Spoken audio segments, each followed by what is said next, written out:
Thank you very much, ladies and gentlemen. I hope the microphone is working, I hope, and that you can hear me. Now, I'm just going to very briefly introduce Nigel, and then obviously Douglas, and then I'll hand the floor over to Nigel, who will speak for about 45, 50 minutes. Most of you will know Nigel, but let me just go through his bio here. For those of you who aren't as familiar as most of us are of his very, very prestigious career. Nigel Biggar is Regius Professor Emeritus of Moral Theology, I should say, at the University of Oxford, where he directs the MacDonald Centre for Theology, Ethics and Public Life. He holds a BA in Modern History from the University of Oxford and a PhD in Christian Theology and Ethics from the University of Chicago.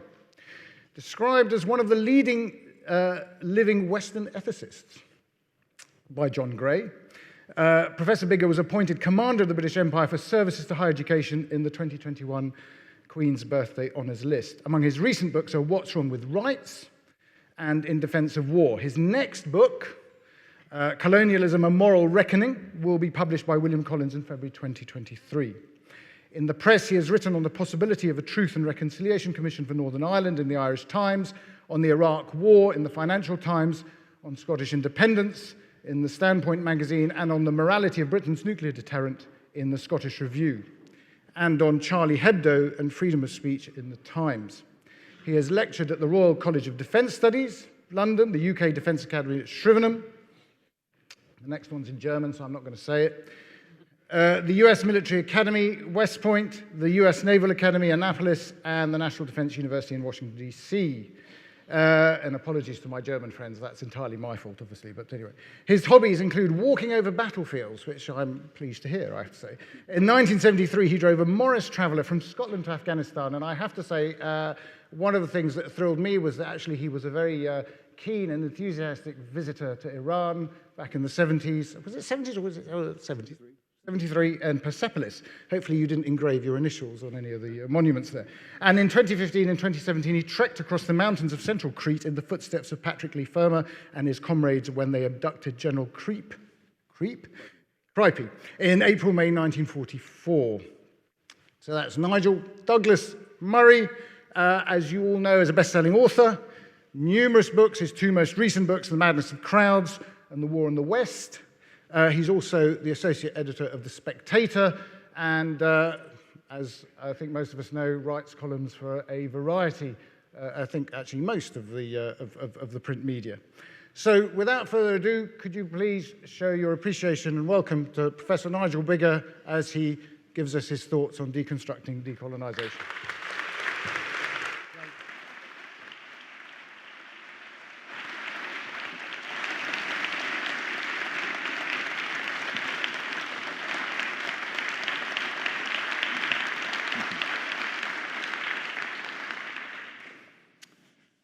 Thanks for the warm and friendly introduction, Ali, and thank you for your welcome. The week before last, the acting Vice-Chancellor of Cambridge University, Dr. Anthony Freeling, made a confession. He confessed that he is baffled by decolonisation. The word, he said, has been misused to such an extent that I don't think, if I'm honest, I can give an accurate definition.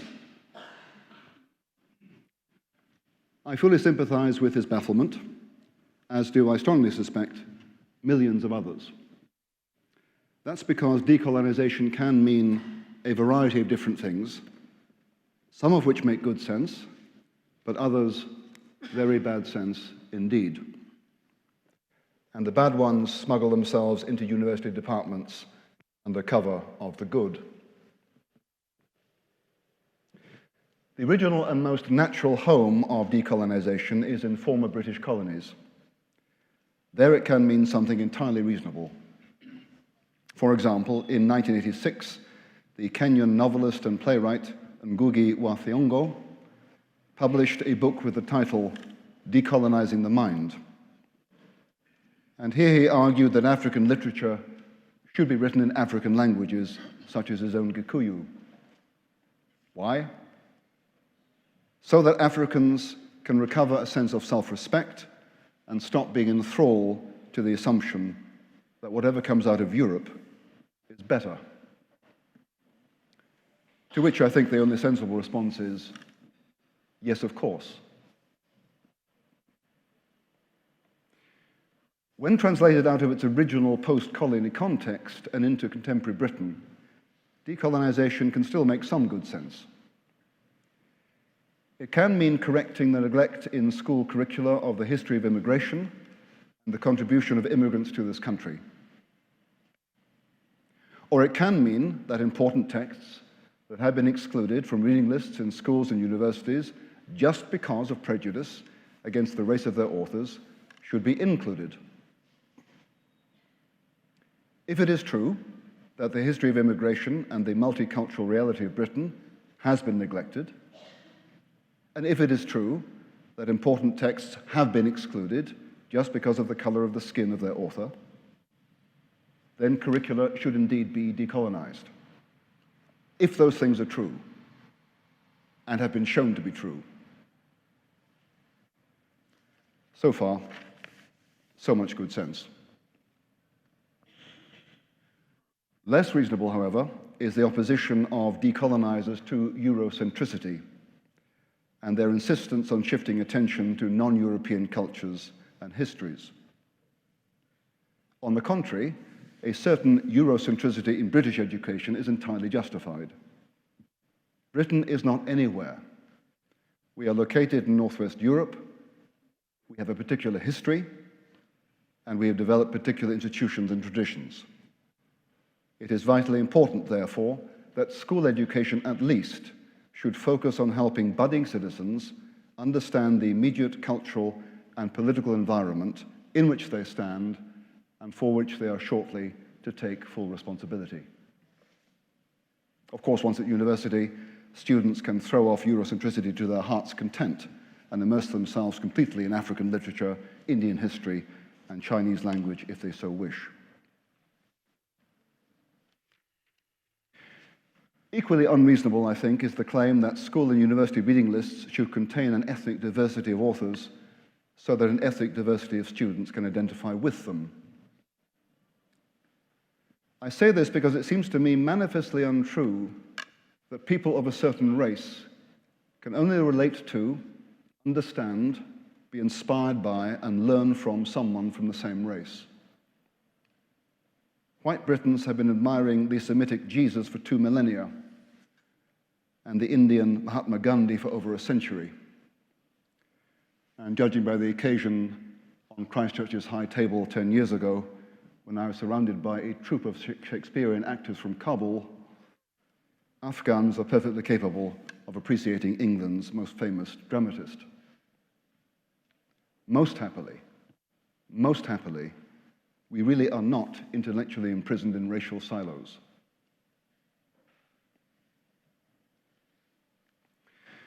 Not only unreasonable, but positively dangerous, I think, is the decolonizing view that identifies reason, scientific method, and the liberal values of tolerance and free speech as Eurocentric, and therefore manifestations of an oppressive Western hegemony that needs to be pulled down. How much good sense does that make, do you think, to the ethnically Chinese students who've put their lives and liberty at risk in fighting for liberal rights in Hong Kong? And what exactly is the alternative to reason and tolerance other than arbitrary force? This anti-rational decolonization is the handmaid of authoritarian politics. So some kinds of decolonization make good sense, and some bad.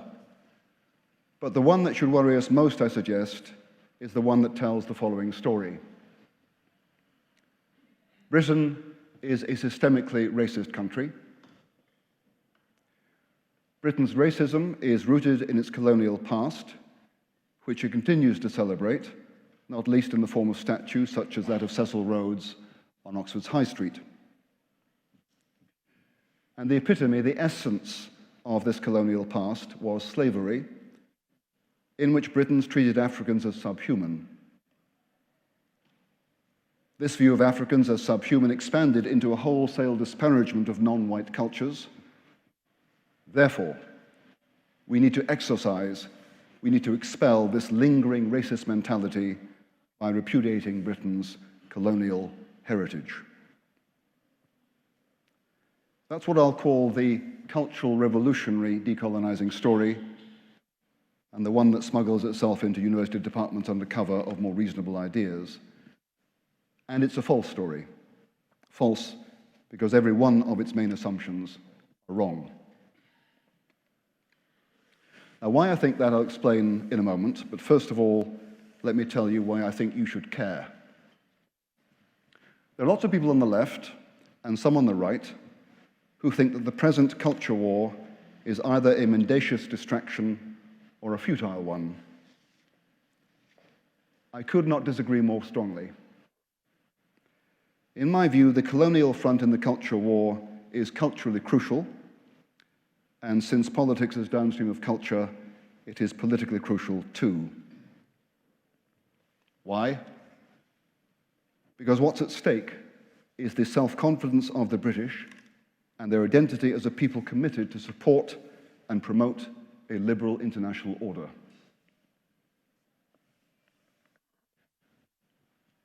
I first became aware of this when reading about contemporary Scottish nationalism. Cards on the table, I'm an Anglo-Scot, born in Scotland, English mother, Scottish father. I'm anti-nationalist. When reading about Scottish nationalism, I found a strong strain there, as there is in Corbynite socialism, which believes in the equation Britain equals empire equals evil. And by empire here is meant not just Britain's imperial past, but her present aspiration to retain a global role in supporting liberal international order, the one now led by the United States. According to some nationalists, therefore, for Scotland to separate from England, to disintegrate the United Kingdom, and so to undermine one of the pillars of Western hegemony, would be an act of national repentance and self-purification. One classic example of that is the seminal nationalist Tom Nairn and his mockery of the British elite's attempts to grandstand internationally, and his depiction of Britain as a fading actor on a stage it once commanded and, deluded, thinks it still can. In his 1930s novel, A Man Without Qualities, which was set in the decline of the Austrian Empire around 1900, Robert Musil wrote, "However well-founded an order may be, it always rests in part on a voluntary faith in it. Once this unaccountable and uninsurable faith is used up, the collapse soon follows. Epochs and empires crumble no differently from business concerns when they lose credit." Scottish nationalism, together with far-left socialism, have not only abandoned the British faith, they actively seek to undermine it. If it were true that Britain's 300-year imperial career as a global power was nothing but a litany of racism, cultural contempt, exploitation, and violence, summed up in the perpetration of slavery, then far from identifying with it, we should repudiate it. We should stop trying to uphold the so-called liberal international order. We should even stop trying to keep the UK united. So the reason why decolonization matters is because of the story it tells about Britain's present and past, and of what that implies for Britain's future. Since I think that the story it tells is very largely untrue, even fraudulent, the danger that decolonization poses is that of persuading the British people to chart a course into the future that is based on a lie. In 1976, the Baghdad-born Jewish historian Eli Kaduri published his book, The Anglo-Arab Labyrinth. Here he argued against the belief that Britain had betrayed the Arabs during the First World War, a belief that had come to infect the British Foreign Office. Chapter 7 closes with this sentence: "No doubt, great powers do commit great crimes, but a great power is not always and necessarily in the wrong. And the canker of imaginary guilt, even the greatest power can ill withstand. Britain is no longer a great power, but we are still an important power, and we are an important liberal power at a time when illiberal forces in Moscow and Beijing are flexing their brutal, authoritarian muscles on the battlefields of Ukraine, the streets of Hong Kong, and across the narrow water from Taiwan.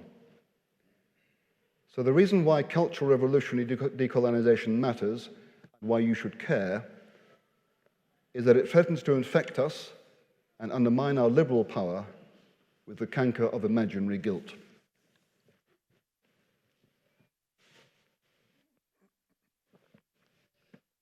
So, that's why I think you should care. Now let me explain what's wrong with the three main assumptions of what I'm calling the cultural revolutionary decolonizing story. These assumptions are, first, that Britain today is systemically racist. Second, that this racism is rooted in British colonialism and its epitome, slavery. And third, that this racism manifested itself in a wholesale disparagement of the cultures of non-white peoples and the unwanted imposition of European culture upon them. First then, is Britain systemically racist? Now the issue is an empirical one, and there are strong empirical reasons for doubting that claim. To begin with, there is the visible fact that in the recent government of Boris Johnson, most of those in charge of the major departments of the British state were headed by Britons of Middle Eastern, Asian or African heritage.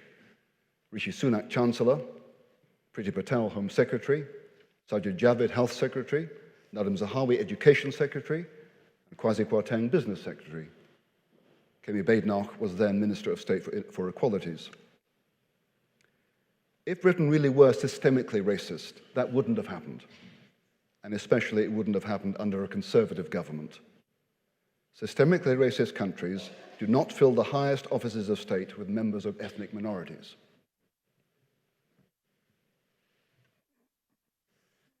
Next, the March 2021 report of the UK government's Commission on Race and Ethnic Disparities, the so-called CRED or Sewell report, argued that contemporary Britain is not in fact systemically racist, even if it contains instances of structural racism. The report's controversial, of course, and has been angrily dismissed by Guardian journalists and left-wing activists, often by appeal to the lived experience of black people. Lived experience, however, is never pure and simple. Experience embodies perceptions, and perceptions can be mistaken. After all, the lived experience of Nazis is that Jews are an abomination. Let me be clear here. I'm not saying that everyone who appeals to lived experience is a Nazi. I'm not saying that. I am saying that the claim of lived experience is based on perceptions that are subject to critical review. That's the point. We can't take lived experience at face value. But even where the lived experience of non-white Britons is based on accurate perception, and it may be, it represents the accurate perception only of some individuals. The Sewell Commission's report, however, looks beyond the experience of particular individuals to broadly based social scientific data so as to ground reliable generalizations. I'm not an expert on race in Britain, but I do have expertise in judging the qualities of a piece of writing. I found the report conceptually careful, making cogent distinctions, disciplined by the empirical data, and nuanced in its judgments. In my view, it speaks with authority. But even if you brush the CRED report aside, you should pay attention to the 2018 report of the European Union Agency for Fundamental Rights, being black in the EU. This found that the prevalence of racist harassment as perceived by people of African descent was lower in the UK than in any EU country except Malta. And the prevalence of overall racial discrimination was lowest in the UK, bar none.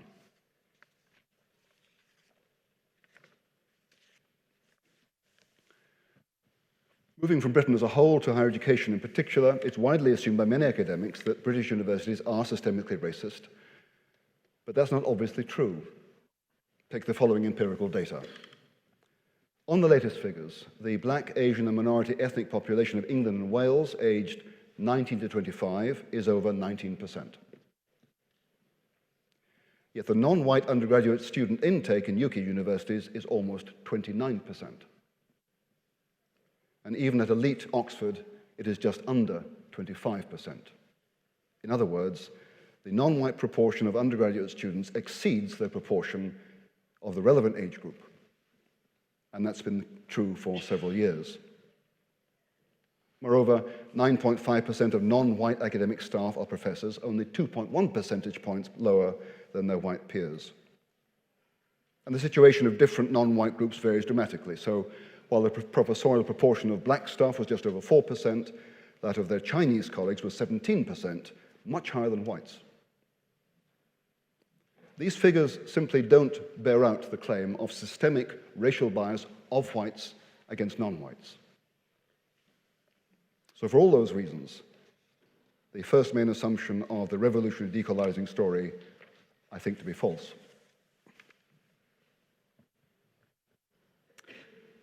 So what about the second assumption, that such racism as persists in Britain today is rooted in British colonialism and its epitome, slavery?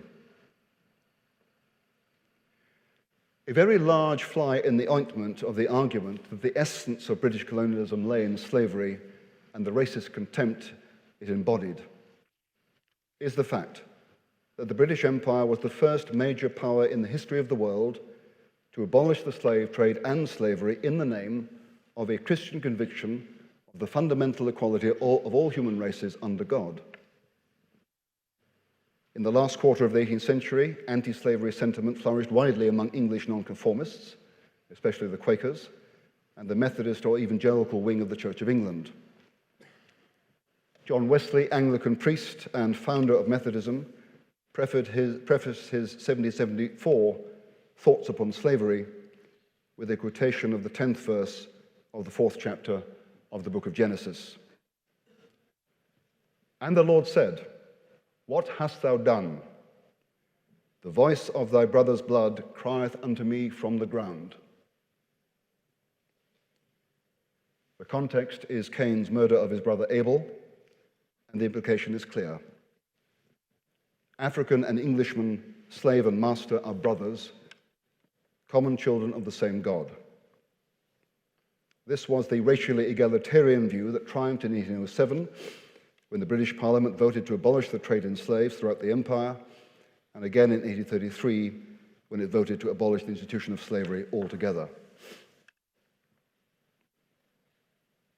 What is more, from 1807 and throughout the second half of its existence until the 1960s, the empire was committed to suppressing the trade and the institution of slavery across the world, from Brazil, across Africa, to India and Malaysia. In the 1820s and 30s, the Slave Trade Department was the largest unit in the Foreign Office. At one point in mid-century, the Royal Navy was deploying over 13% of its total manpower in suppressing the trade in slaves between West Africa and the Americas. According to the economics historian David Eltis, the British spent almost as much suppressing the Atlantic trade in the 47 years from 1816 to 62 as they earned in profits over the same length of time leading up to 1807. And according to the American international relations scholars Chaim Kaufman and Robert Pape, Britain's efforts to suppress the Atlantic trade alone in 1807 to 67 was, and I quote, "the most expensive example of costly international moral action recorded in modern history."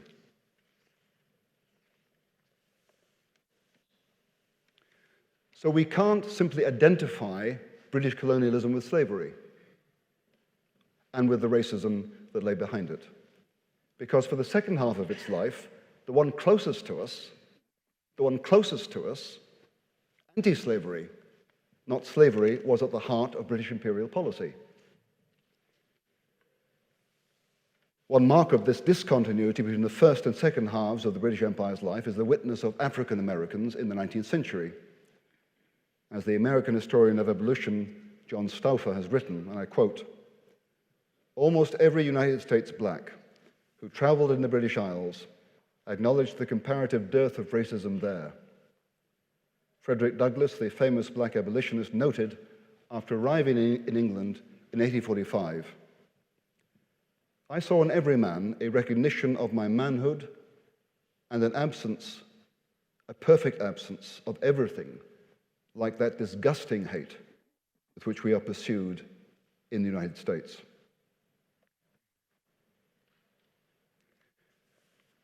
Just over a century later, Desmond Tutu had a similar experience when he first visited Britain in the 1960s.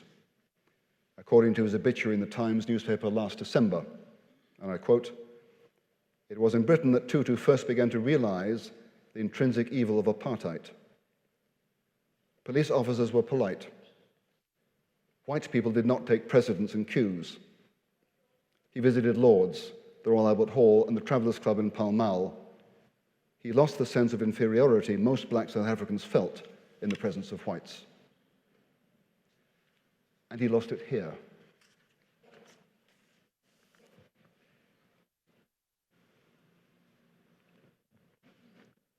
Let me be clear. I'm not arguing that the British Empire didn't contain elements of ugly racist contempt for native peoples, for non-white peoples. It certainly did, but more at the colonial periphery than at the imperial center, and more among settlers and planters than among colonial officials. Nonetheless, the worldwide suppression of slavery was a major policy of the imperial center, which was sustained for a century and a half and was premised on the principle of the fundamental human equality of all races. Moreover, that principle found further central expression when, at the end of the First World War, the Imperial War Graves Commission committed itself to the equal treatment of all the empire's fallen troops in the commemoration of their sacrifice, whatever their skin color. As Sir Frederick Kenyon wrote in his seminal 1918 report on the design of war graves and cemeteries, no less honor should be paid to the last resting places of Indian and other non-Christian members of the empire than to those of our British soldiers. 8 years later, the Commission's founder, Sir Fabian Ware, reaffirmed this view, writing that all the soldiers of the empire should be treated alike. And this principle was consistently realized in Europe, as you can easily confirm when you visit the Menin Gate at Ypres, where the names of Indians with no known grave join British ones in cascading down the tragic walls. Or the cemetery at Noailles-sur-Mer, where the burials of members of the Chinese Labour Corps are marked by individual headstones just like those of British and Irish soldiers elsewhere.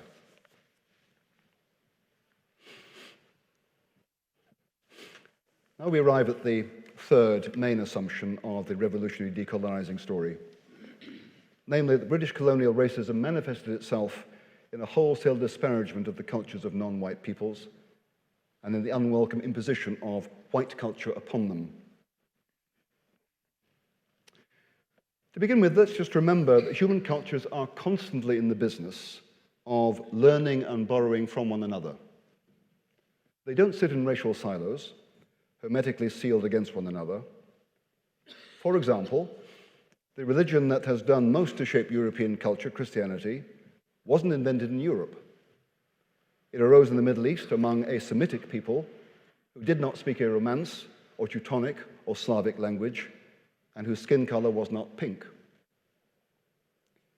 And when British and other missionaries brought a Europeanized version of that Semitic religion to Africa, they didn't have the power to impose it.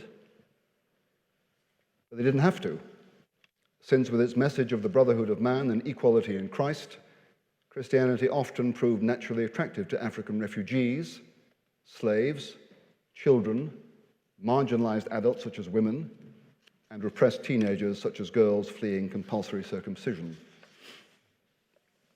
Yet if Africans adopted Christianity, they also adapted it.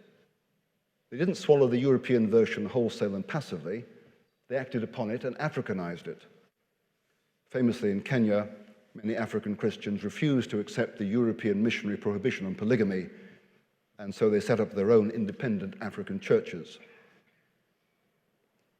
Human cultures are constantly giving and taking, adopting and adapting.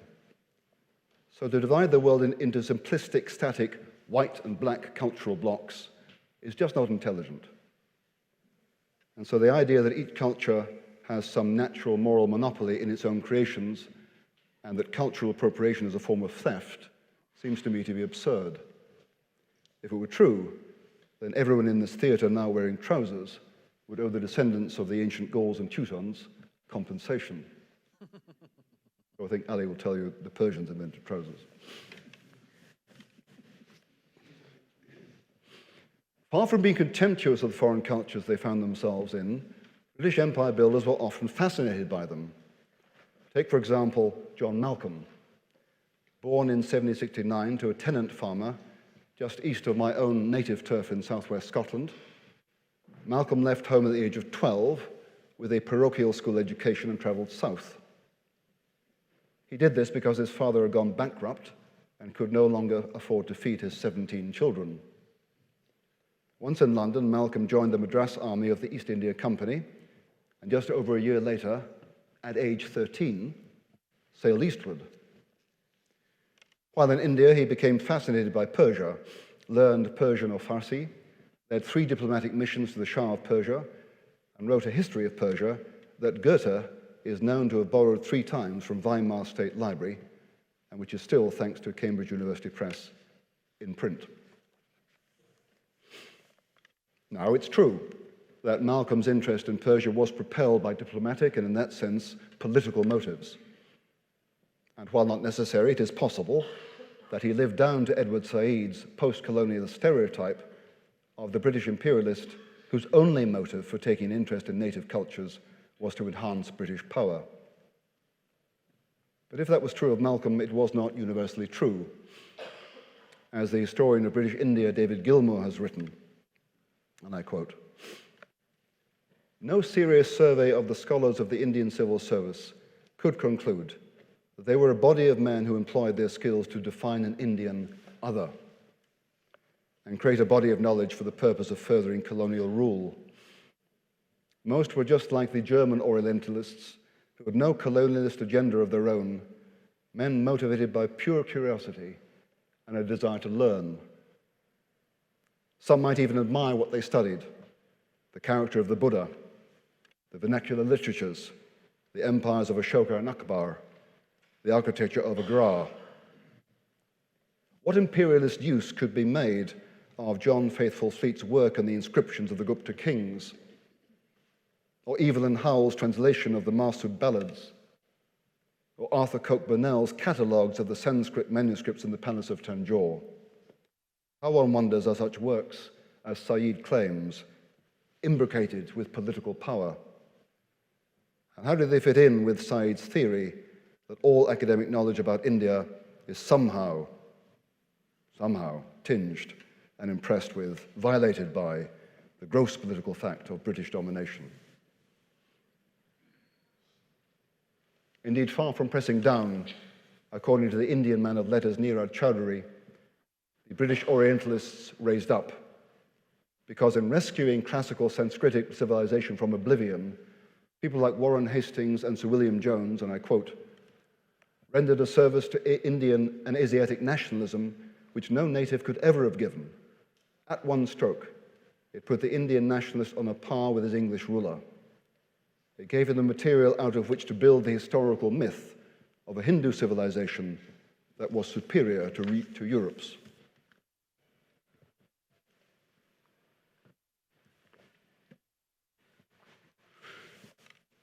If some Britons were keen to rescue Sanskritic culture, some Indians were just as keen to jettison it. In 1823, Raja Ram Mohan Roy wrote to Lord Amherst, the Governor-General of India, to protest against the East India Company's policy of supporting traditional Sanskritic learning, which he, Roy, described as the best calculated to keep this country in darkness. Instead, Roy urged the British to promote the education of the natives, and I quote, the natives of India in mathematics, natural philosophy, chemistry, anatomy, and other useful sciences, which the nations of Europe have carried to a degree of perfection that has raised them above the inhabitants of other parts of the world. End of quote.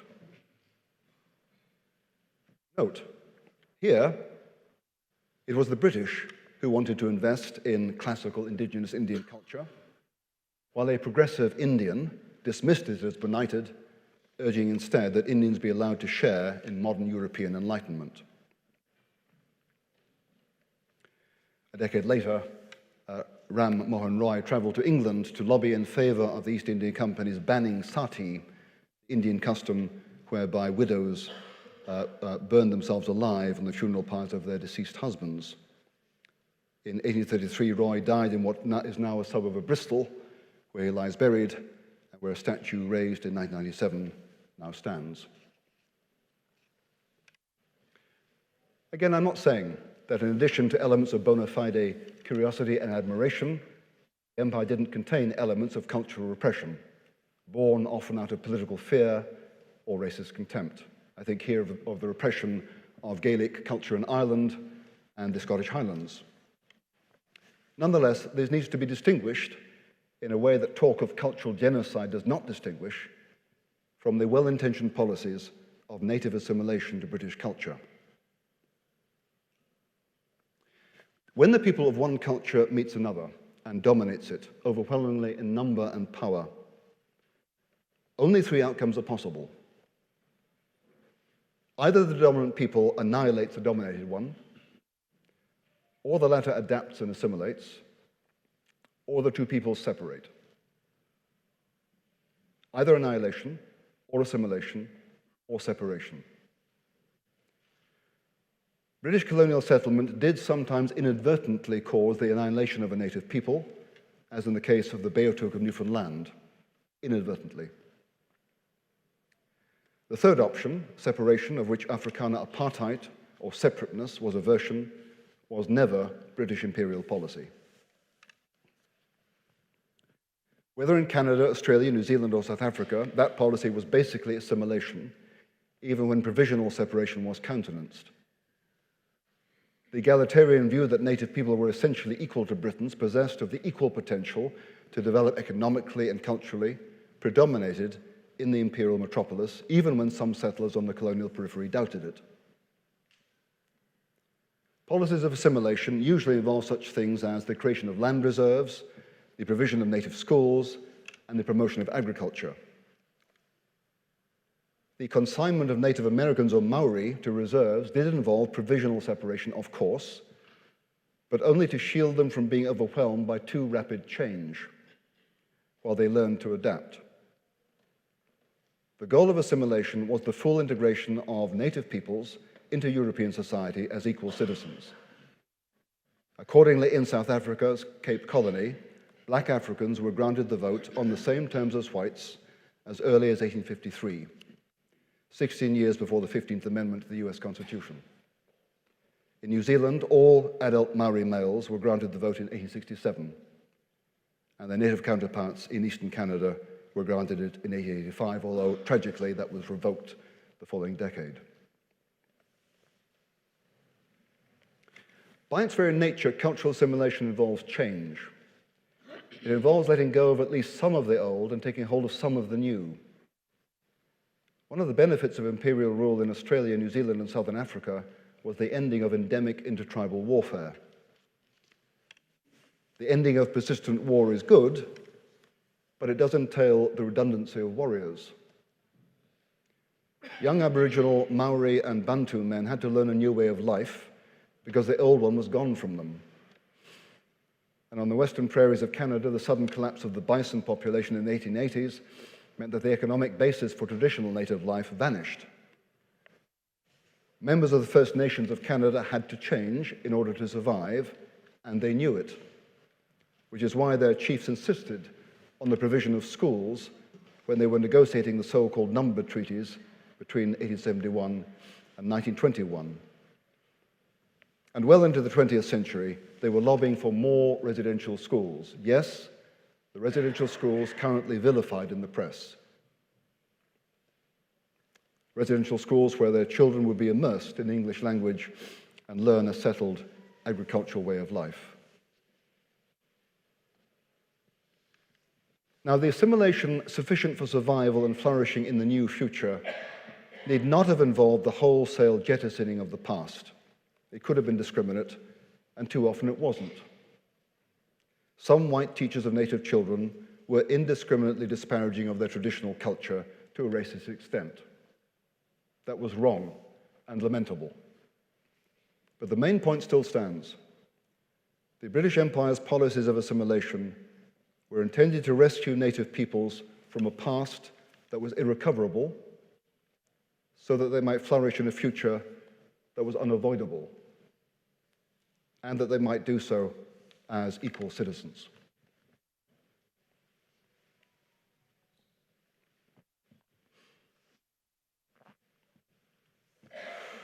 So in sum, as I see it, the revolutionary decolonizing story is wrong in every one of its three main assumptions. Britain today is not systemically racist. Indeed, it is one of the least racist countries in Europe. Such racism as persists among us is not rooted in British colonialism, which spent the second half of its life committing itself to anti-slavery out of the Christian conviction of the basic human equality of all races. And third, British imperialists were not generally inclined to rubbish the cultures of non-white peoples. Non-white peoples were not generally inclined to resent what the British brought them. Often they welcomed it, even while they adapted what they adopted. So, the revolutionary decolonizing story about Britain's systemically racist present and its centrally racist colonial past is a false story, and it should not be allowed to corrode faith in Britain's future and to infect British policy with imaginary guilt. Nonetheless, despite the striking nakedness of the decolonizing emperor, British university authorities are often intent upon imposing decolonizing policies, and British academics are often ready to adopt them. According to a very recent report from the think tank Civitas, over half of universities in the UK are officially committed to undertake some form of decolonization. Why that is so bears some reflection, but my own experience tells me that the main cause comprises the political zeal of a few, riding on the back of the historical ignorance of the many, and their terror of being thought unprogressive in the eyes of their peers. Never overestimate the moral courage of academics. I can say that, I am one. We may be fiercely independently minded in the narrow fields of our scholarly competence, but in general, we are perfectly capable of behaving like sheep. So what's to be done? Cambridge's acting Vice-Chancellor has given us a lead, as did our own Vice-Chancellor Louise Richardson just over a year ago when she called for more ideological diversity in our universities. We have to take the risk of voicing our dissident doubts about decolonization and putting skeptical questions to it. It should be open for discussion, open for interrogation. And if any professor or university manager slaps you down, protest your right to question a set of views that baffles even the Vice-Chancellor of Cambridge. And if your own university authorities won't support you, appeal to the Free Speech Union. What's more, within the next 12 months, when the government's bill on freedom of speech in higher education comes into force, universities and students' unions will acquire a statutory duty to defend and promote academic freedom. And both students and professors will acquire the right to appeal against their own universities to the Office for Students, if they believe that their freedom to dissent from a set of dubious social, scientific, and historical views is not being upheld. I do think it's vital that we take risks in asserting our legal right to doubt and interrogate the decolonizing story, because what is at stake is so very important. Britain is an important pillar of the liberal West and the liberal international order at a time when illiberal powers are baring their ruthless teeth. Think Ukraine. Think Ukraine, and then remember Elie Kaduri's words. The canker of imaginary guilt, even the greatest power can ill withstand. The guilt that cultural revolutionary decolonizers would hoist upon us is largely imaginary. The decolonizing emperor is almost entirely naked. So we need to stand up and say what we see, We need to break the spell. Thank you. So thank you very much. Thank you very much, Nigel. Thank you very much, all of you.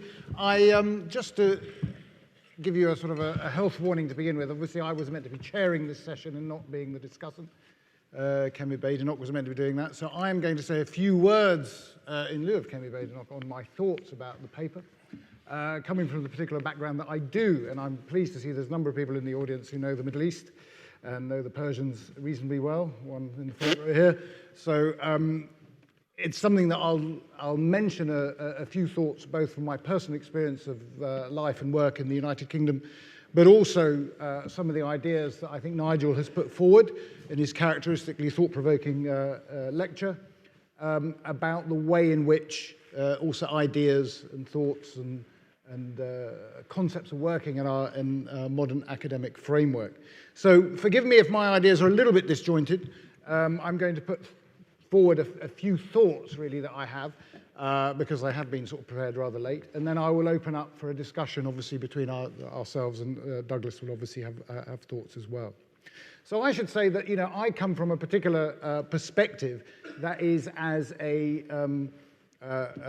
native of Iran who arrived here in 78, 79 in the aftermath of the revolution, and who works really on Iranian history. And as I work on Iranian or Persian history, I tend to have a view of Britain that comes in some ways from the outside in. And it's interesting for me because my perspective is somewhat different to those of you who work solely on British history or politics or other things.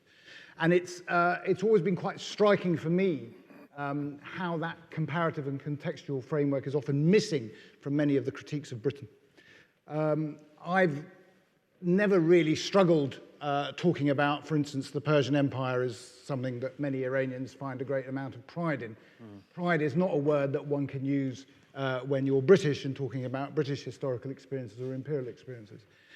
When I wrote a short book on the Union, in actual fact, and on these islands, I found myself, and perhaps this was, after 40 years of living in these islands, the signal indicator of my transition from being purely Persian to really rather Anglo-Persian, was that while I have no problem at all in talking of the Persian Empire or the Ottoman Empire or the Mughal Empire, whatever, I suffered from deep angst the minute I started talking about the British Empire. And I realized that there was a serious problem here that I couldn't get over, and I did say to one of my colleagues, at last, I finally know what it's like to be British. So it is something that I have been very struck by and come to. And I think one of the things that I think Nigel, in his work, and I've collaborated in one other things before, I think one of the things that comes over very strongly about the notion of the critiques of Britain and the British Empire is that actually empire is not the issue, it's Britain that is the issue. And I think that's something that we need to be aware of, and if we look at that in a contextual way. I'm very struck in some ways that many writers on Britain's imperial legacy tend to actually, as far as I can see, seem to think that all history begins in 1700 or 1800 or whatever, and don't actually see the sort of context of where British or other basically European empires emerge in. And in this, you know, I would encourage people to look at writers such as Linda Colley and John Darwin and others who have written quite extensively on the context of imperial growth. So that's something which I think is for me, coming from the outside in, is quite interesting. I should also add, by the way, that you know, as someone who's come in as a first-generation immigrant in some ways, I think clearly, you know, prejudice does exist. Clearly, I think, as you said, there is prejudice. We've all encountered it. I've certainly encountered it. Any time I enter the United States, I encounter it as an Iranian. On the other hand, I would say also that my own lived experience, to coin a phrase, is that there is no other country I would rather be in than the United Kingdom. And I make that very clear to you now, and I've said that in print, that if I had a choice of, you know, as I was basically encouraged to leave my own country in those days, you know, of Britain or any other European country, or indeed the United States, I think I would most definitely come here. And I don't think I could have achieved what I have hopefully achieved modestly in any other country. So I think that's something that I think we need to bear in mind. And I think you made the point quite well, Nigel, that we're not saying here that there isn't racism or there isn't prejudice or there isn't, you know, elements, I think, that exist in all societies. Goodness, if you went into Iran today, you'd find a good deal of racism there. it's not exactly something that is privileged to people in this country. So I think that's something that needs to be borne in mind. The other things that I just really want to sort of throw out there really for thought, and hopefully, when we get the discussion going, is I've always been struck really about the way in which recent history has always been interpreted through a nationalist lens. So we tend to view the history of the imperial legacy through a nationalist lens, as if somehow these nation states, if I can put it in a rather sort of vulgar sort of parenthesis, existed, from the beginning, and were basically corrupted in some ways by European penetration of one sort or another. I think there's a valid case to be made, obviously, I think, of a critique. I don't, there has to be a critique, and I've often said even when I teach Said and others who talk on, post-colonial theory and others, there is a critique to be made, and a valid critique to be made. Of course there is. Of course there is I was very pleased to see, for instance, that you raised John Malcolm, one of my favourite individuals. John Malcolm, his family were a native of Fife originally, of course, you see, so St Andrews can lay claim to him, although he moved by the time of his birth, he was down in the borders. But, John Malcolm's contribution, and the one bit I would possibly disagree with you there is I don't think he was actually going, it wasn't really knowledge and power in a Saidian way. I think Malcolm had a genuine interest in the Persians, and among his books he actually gave a voice to the Iranians that many other writers did not. But it's also interesting, certainly, that you can match the writings of John Malcolm with the writings of Persians themselves, who travelled to Britain in the early 19th century, wrote histories of Britain, not very good, it has to be said, but very interesting, thoroughly Whiggish, it has to be said, and that was the thing. They bought into the narrative of British progress on a Whig model. And I have it, actually, that a number of them seemed to be very good friends with Palmerston, so that was a fairly sort of robust Whiggism that they were sort of imbuing. But nonetheless, I think that there is a balance to be made there. You can critique some of the Eurocentrism. I would say that certainly Britain has benefited in some ways from its global engagement, and that much of that is reciprocal, actually. I mean, I think when you look at cultures, and you're quite right to say that cultures are much more fluid, but of course Britain has also benefited, I think, from that cultural engagement in a large way. Don't get me started on the number of Persian loanwords in English, but, I can, albeit through the Indian Empire, but there you are. I think, that sort of element clearly is there, and a critique can be made. Where I think we do face a problem is where it becomes deeply ideological and we start to paint history in primary colours. And I do agree with that I think that is a serious problem. It's a serious problem in academia, it's a serious problem in politics and other places. We've seen recently, actually, the polarisation of politics is also an example of that. So methodology, yes. Ideology, no. The relationship of empire to nation, I think, is very important. The notion of Britain as opposed to the British Empire, I think, Tom Nairn, you raised there, Nigel, another child of Fife, is also a strong, interestingly, his views in terms of the criticism of Britain obviously come from a particularly ideological perspective. Context, I think, is missing. If one thing that historians should tell us is to always look at the context of the rise of various developments, and I don't think we have enough of that, enough comparative or contextual background. I remember one colleague saying to me that the worst, the original sin of the British and French colonial empires, and I said to them, where would the Mongol Empire fit into that? And they were a little bit bewildered by that comment. Perhaps it was the wrong thing to say, but I was just trying to say, that I think we need to take a wider lens. We need to step back and look at the wider panoply of world history. And finally, I just want to say something about the liberal ideas, because I think it's quite an interesting point to be made here.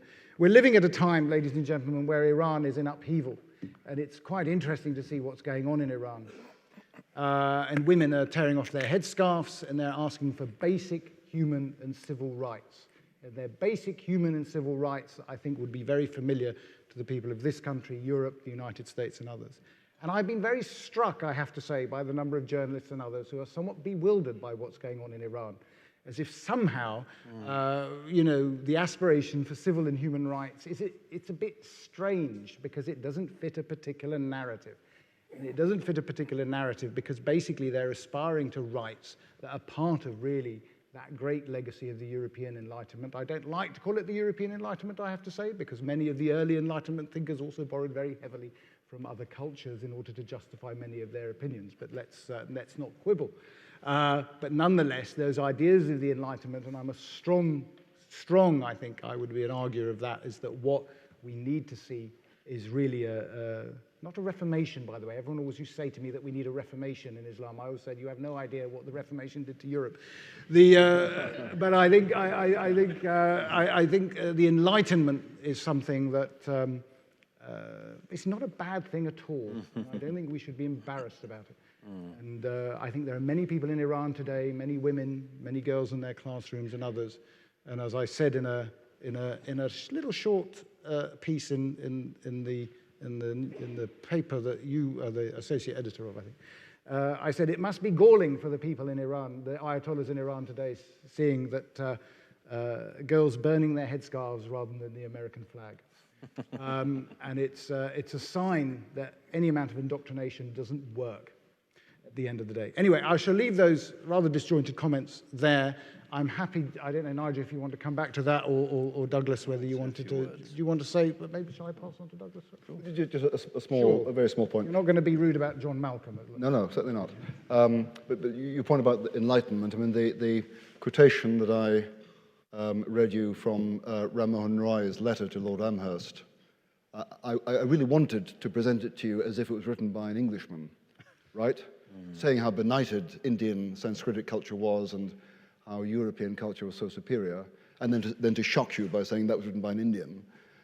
But I wasn't able to work it out that way. But it is very striking. I mean, he clearly, just to be clear, I mean, Roy, he felt the humiliation of being dominated by foreigners. So he wasn't entirely happy with British domination, but he was able to be discriminate. And as for European science, he thought India wants it. Well, let me say a few words. Firstly, by the way, any latecomers who are observant will know I'm also not Kemi Badenoch. And I'm sorry for anyone who was coming expecting to see her or to shout at her. You'll have to make do with shouting at me instead, and you're welcome to. I texted Kemi last night when she asked if I would step in, and of course, as you know, she's got a very good reason to miss tonight. She's been called to the British Cabinet, and I have not. So, but it's a great pleasure to be here. And by the way, before I make a few comments, I'd just like to say one thing in particular, which is I think, first of all, congratulate Nigel on his excellent speech, but to point out that what Professor Biggar went through a number of years ago in this university, trying to start a program discussing the ethics of empire, your speech tonight is a prime example of why we need to be able to have this discussion, and what a tragedy it is that we cannot. And after all, if a discussion about the ethics of empire cannot take place at Oxford University, led by the then Regius Professor of Ethics, where should it be taking place? A lesser university? Outside of the university system? On the streets? Surely this is exactly the sort of place where we should be able to discuss this sort of thing. Let me make a few comments. Firstly, to my own mind, much of this discussion has been polluted by several writers being overused, or at least being used far beyond their means. The most obvious one, he's already come up, is Edward Said. I've written long critiques of him myself. There are so many problems with Edward Said's overutilization. Among them, the fact that he's forever guilty of the precise sin that he accuses other people of. The sin of, for instance, generalization, of essentializing. In the introduction to the last edition of Orientalism, Edward Said refers to the average 19th century European. What was an average 19th century European? Was it a mill worker in Lancashire who, if they were a male, had an average life expectancy of 38? Or was it the king? Who knows? He doesn't tell us. Edward Said elsewhere accuses the Western world of approaching the Orient and looking at it with European eyes. And again, what other eyes were they meant to look at it through? Chinese eyes? Arabic eyes? When the Arab world discovered Europe, it looked at Europe through Arab eyes. There's no particular sin in this. It's sort of common sense. The second thinker, I think, who's been massively overutilized is Frantz Fanon. who forever comes up in post-colonial studies. Fanon is a fascinating figure, a deeply talented polemicist. But of course, the irony of Fanon is that the obvious thing to do after colonization is to say the formerly colonized countries should, for instance, return to the culture they had before colonization. And that is not what Fanon and other thinkers like him were doing. They say, you had Western imperialism, and we think you should shrug that off and instead have Western Marxism. So you just take one Western idea and say that one's bad, whereas we've got a terrific new one here, which hasn't worked well anywhere, but try it in Africa. And if you read The Wretched of the Earth in particular, and the blood-curdling introduction by Jean-Paul Sartre, you will see the problem. I can't, since we're here on the Roger Scruton Memorial Lectures, not mention one of my favorite quips in Roger's Modern Philosophy, where he quotes a French philosopher. I've just got back from Paris and was reminded of this. A French philosopher who said after the death of Sartre that one of the great tragedies of life would be that one would now walk into a cafe on the left bank and know that one would not see Jean-Paul Sartre. And Roger said, on the contrary, one of the great pleasures of life is knowing that one will be able to walk into a cafe on the left bank and not see Jean-Paul Sartre. But in any case, let me make a couple of points here. The first is, much of what I see as being the decolonization movement in the UK is effectively a downstream movement from American culture, like so much that's happening in the Anglosphere at the moment. The French-speaking world is managing to cut itself off from this slightly, but it's in America that we have the obsession with American original sin. Republicans and Democrats alike will refer to the original sin of slavery. Whenever they say that, I always say, what is the original sin of, say, Uganda? Is it only America that has original sin? Is it only Western countries? Well, we've answered that here by saying we have our own original sin. We have the sin of colonialism. So much of this is us trying to catch up with American modern movements. Of course, ones that completely ignore all sorts of things that have gone on through world history. The obsession with racism as being, for instance, a Western thing. All peoples throughout history were racist. I mean, the Bantu people believed that they were morally and ethnically and every other way superior to other Africans. The Indian subcontinent is filled with this. The caste system is filled with this. And I'm deeply concerned, I have to say at the moment, at the way in which Enlightenment philosophers in particular are now being accused of these specific vices. We have not one Enlightenment philosopher now standing who has not been assailed because they lived in a time of slavery, colonialism, and racism. And I think that there's a consequence we'll pay for that.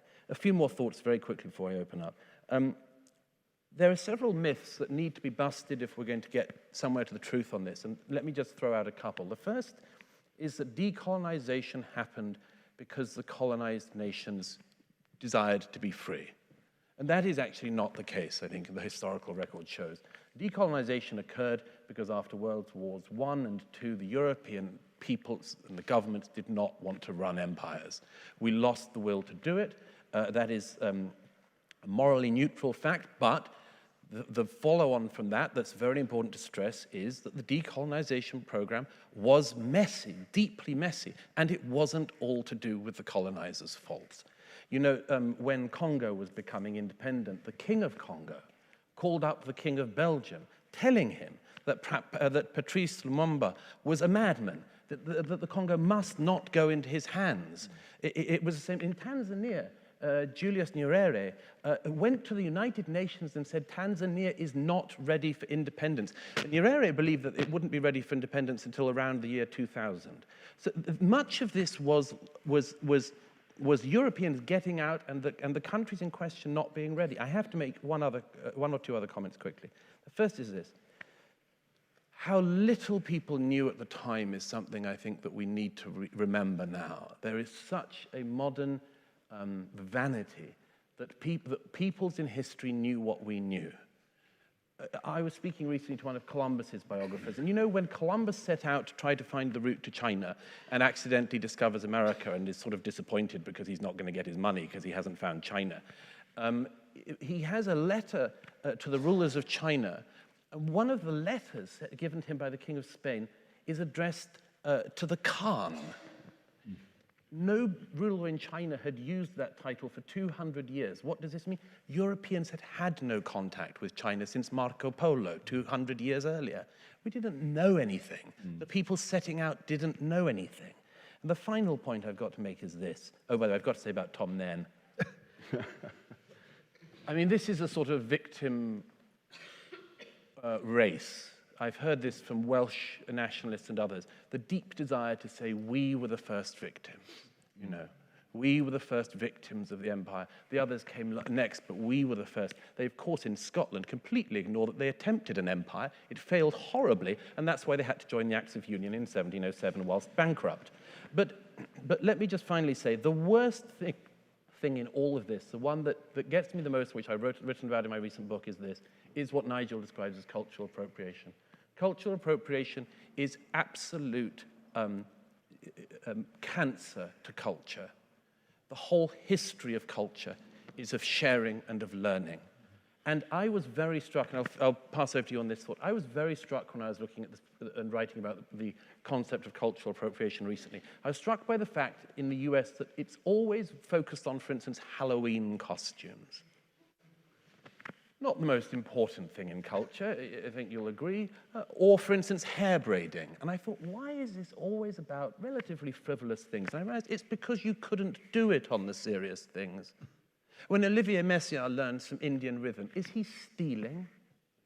When Georgi Ligeti is learning from African drumming, is he stealing? When Benjamin Britten and Colin McPhee are learning from Balinese music, are they stealing? No, they're practicing culture.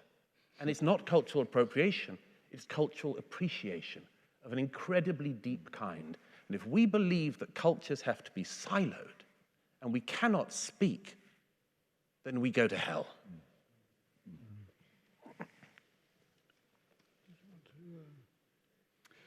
Yeah. No.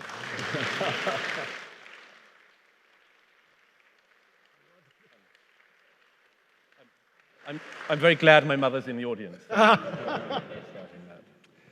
Just a couple of comments. So, on the ubiquity of racism, yes, you're right. I mean, in my reading about colonial history, I discovered that in the 1940s, Gerald Hanley, who was an Irish Englishman who was in command of a group of Somalis in Somaliland, and discovered the Somalis refused to work with Bantu colleagues because they regarded Bantu as natural slaves. In the medieval period, there was some particular Muslim philosopher who regarded both Europeans and black Africans as naturally inferior because of the climate. It was too cold in the north and too hot in the south. So racial prejudice is a universal phenomenon, and it certainly was. I mean, it certainly is present among us now. It certainly was present, much more present among us decades ago, certainly in certain parts. What I find very strange is that we've become most exercised about racism among us at the time when we are least racist. It's really odd. And it may be that we have simply uncritically imported the assumptions of Black Lives Matter from the US and forgotten that this is not the US. This is really not the US. We have a different history of race relations. Maybe that, plus perhaps the need of anti-racist organizations to justify their existence. I don't know. I mean, it could be greater awareness, of course, couldn't it? I mean, it could be a sense that we're just more aware, more knowledgeable, and more, the fact that we are, 50, 60 years ago, it may have been a sort of, I mean, I remember saying things myself, I have to say, as a teenager, which I would really be quite embarrassed to say now. It's a question of being aware of what matters, I suppose, in some ways. I don't think I would have argued that was, institutional racist or anything, but well, yes, nonetheless. Yes, but in one of the, if that is the case, and I think it probably is, it means that the people who are most aware of it are likely to be aware of it in the places where it's least likely to occur. I mean, for instance, I wrote about this recently about there's an outbreak on American college campuses. I'm sure it wouldn't happen at an institution as distinguished as this one, but there's an outbreak on American college campuses. You really must come to St Andrews, Douglas. Oh, I have. But there's an outbreak on American college campuses of hate crimes, racist hate crimes that have not occurred. People reporting, for instance, I mean, some of it is just so ludicrous it's bad, it's hard to say, but a member of the KKK is sighted in one of the campuses in the Midwest, walking through campus waving a whip. And the whole place goes into lockdown. And you'll be surprised to hear that members of the KKK do not walk around American college campuses alone waving whips. It was actually a Dominican monk with a rosary. And on other occasions, campuses have been locked down because a pair of shoelaces was found hanging from a hook, and it was alleged that this was a noose. And there was a plastic bin wrap that was the same thing. And I've seen this myself going around campus after campus in the US, and I've often thought about this. I thought, why is it that in the places where like Nazism is least likely to occur, I mean, if you were going to start the Fourth Reich, why would you do it at Portland State University? Like, it's a very unlikely destination for it. And yet these places are the ones most sort of het up and believing that it's going to happen there. And so in a way, what we're dealing with perhaps is an oversensitivity in the places which are most aware of it, and that could mean there's an undersensitivity in other places. I mean, one thing I was going to ask you, I mean, just you did mention in your brilliant presentation there, but you were saying about, you know, the retreat of European colonial empires. I mean, in some cases, obviously, there were independence movements that wanted the Europeans to leave. Yes. I mean, you're not saying... No, there were, but I don't think it was the principal reason that they left. But certainly in India, it would have been very difficult to stay in India, wouldn't it? It would have been difficult, but it was difficult because Britain had fought 2 world wars and had got itself into a debt situation we'd never been in before. And if you're going to have trouble feeding your people at home, there's not much reason to try running an empire. Douglas, do you have any insight into what motivates enthusiasm for decolonization? Because I've just been struck, whether in terms of reading the situation in Britain about racism or reading the colonial past, how much is misread and how much is obviously misread, and how the claims go far in advance of evidence and reason, which raises the question, why they overreach? What's pushing the overreach? And I speculate, but I don't come up with any satisfying answer. Well, there is an answer to that, which is that the desire is provocation. The desire is to wound and offend and upset. Let me give you a couple of reasons I say that. Look at the people who the decolonization movement come for. There are lots of people you could go for if you wanted to attack historical figures.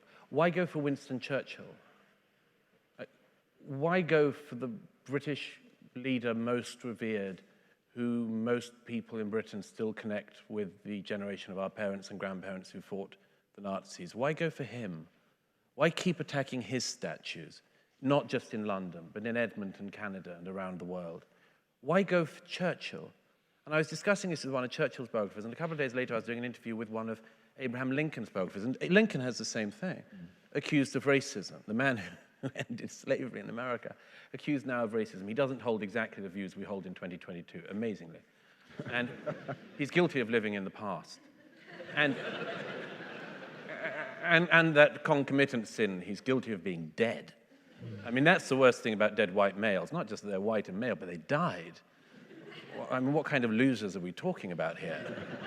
And you know, but Abraham Lincoln, I was speaking with his biographer, and he said, the thing is, Douglas, is if you take out Lincoln, you take out America. And I think it's the same with Churchill. You take out Churchill and you take out Britain. You take out the things we have the most pride in. So the aim is to provoke, the aim is to deeply wound and harm the society. It's to say, we will go for your holiest places. When the cenotaph in London was attacked a few years ago during BLM protests and the statues on Whitehall were being graffitied, a group of young men and women who turned out to be from the Household Cavalry came out on Sunday morning on their own time in their civvies, and they cleaned the memorial. And one young activist shouted at them, "Oh, you and your precious monuments." And you know, I don't know another culture in the world that would be spoken to in that way and accept it. The taunting, the sheer hatred. And you know, and I say this in The Wall in the West, but this is a very dangerous path, because in the end, you will provoke people to the following standoff. If you don't respect my ancestors, why should I respect yours? I mean, I entirely agree with you on the attack on Churchill. I mean, Churchill is basically emblematic of the idea of Britain, and therefore you attack Churchill as a personalisation of that idea. And you know, there's a lot of, in my view, certainly fairly wonky history that goes on about that. I have to say. And interestingly, you know, it's quite interesting in Europe, of course. If you go to Europe, people have no such problems with Churchill. I mean, they see Churchill as something of a liberator. So it's something that a little bit of self-loathing. But Douglas, your diagnosis still leaves hanging the question then. Okay, so there's a desire here to spit on the sacred cows, to spit on Britain. Why? I mean, one suggestion, which is kind of rather banal, but maybe it's true, is that you have a lot of young people, the current generation, who don't have opportunities perhaps my generation had in terms of mortgages and housing and a future. Things are more uncertain. So this is kind of displaced frustration and anger. But then I don't understand why displace it? Why not direct it at what it deserves to be directed at? Well, one explanation for that is this. And again, so I had to use the American example. Everybody in America now who's guilty of living in the past is being torn down, quite literally. I recently spoke to one of Teddy Roosevelt's scholars, and I said, "Oh, you're representing only the third most wanted man on Mount Rushmore." But look, Jefferson, all of the founding fathers in New York State last year, the council chamber voted to remove Thomas Jefferson's statue. It had been there since the 1830s. And one of the council members who voted for it to be removed said, Thomas Jefferson doesn't represent our values. So, if Thomas Jefferson and the founding fathers don't represent American values, who does? Now, the answer I would suggest that this councilwoman would give, if she could be honest, would be, well, me, obviously. And I think it's the same process. If you take down everyone from the past, what is left but the glorious me? You can judge everyone from the past because, of course, you know something they didn't know, which was how things were going to go. And, you know, one of my favorite quotes about history is from Milan Kundera, who once said in Testaments Betrayed, he said, the great tragedy for human beings, as he said, is that we operate in a fog, and we stumble along a path in our lives, and we create the path as we stumble along it. And that's not the interesting insight. The interesting thing is what he says next. He says, the thing is, when we look back, we see the man and we see the path, but we don't see the fog. Can I just ask you, I mean, since you know America, I think, much better than I do, certainly, but, you know, one of the issues I've come across is something that William Roger Lewis talks about as well, which is this idea of American anti-imperialism. And the fact that the Americans as targets of, you know, as an imperial power, shall we say, deflecting that criticism really onto the mother country, if I can put it that way.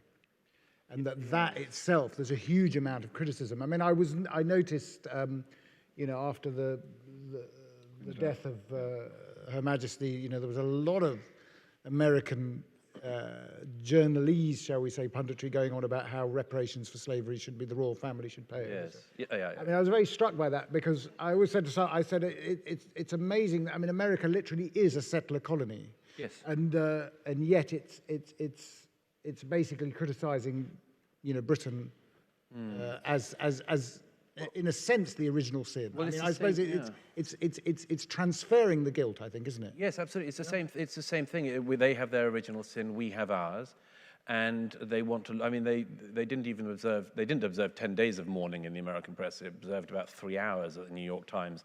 And then, I mean, it's the same reason why no minor member of the British royal family can now travel anywhere without people claiming that they have reparations owed to them. This didn't happen until a few years ago when, as I say, other people around the world got part of this American thought virus. And now the poor Cambridges or the, you know, Duke of wherever turns up to, you know, the Caribbean and immediately finds a crowd saying that the Queen owes them money.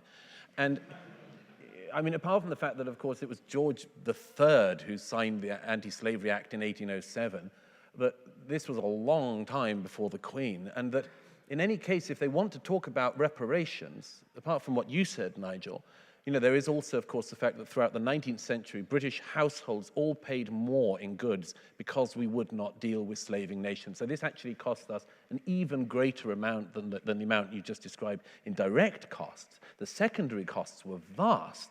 And then if you want to talk about reparations, what has foreign aid been to the Caribbean, for instance? What has that been?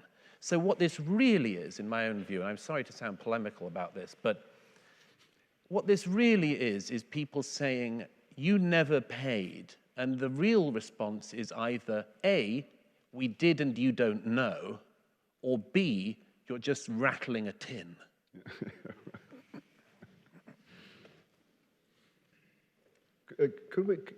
There's one point on which one niggle in my mind that where I think decolonization might make sense. I'm not sure about this. I do believe that we're not confined to admiring authors and texts written by people with their own skin color. That's manifestly true. But there's an argument that immigrants to this country, young immigrants, school kids, it does help them to acquire a sense of belonging if they can read texts written by people who look somewhat or sound somewhat like them. So I get that. So I guess at school education level, maybe that makes sense. But I don't know if anyone's done any empirical studies into just how much that matters. Well, if I can say so, I mean, the creation of canons is a fascinating subject. Creation of what? Of canons. Yeah. Yuri Slezkin has written about this recently, a distinguished Russian historian. The interesting thing is, of course, we always talk about canons as if they're not evolving, and they always are. But you also always get competitive canons. For instance, and I'm sorry to return to America, but in America, there is now a literary canon, which all school children learn,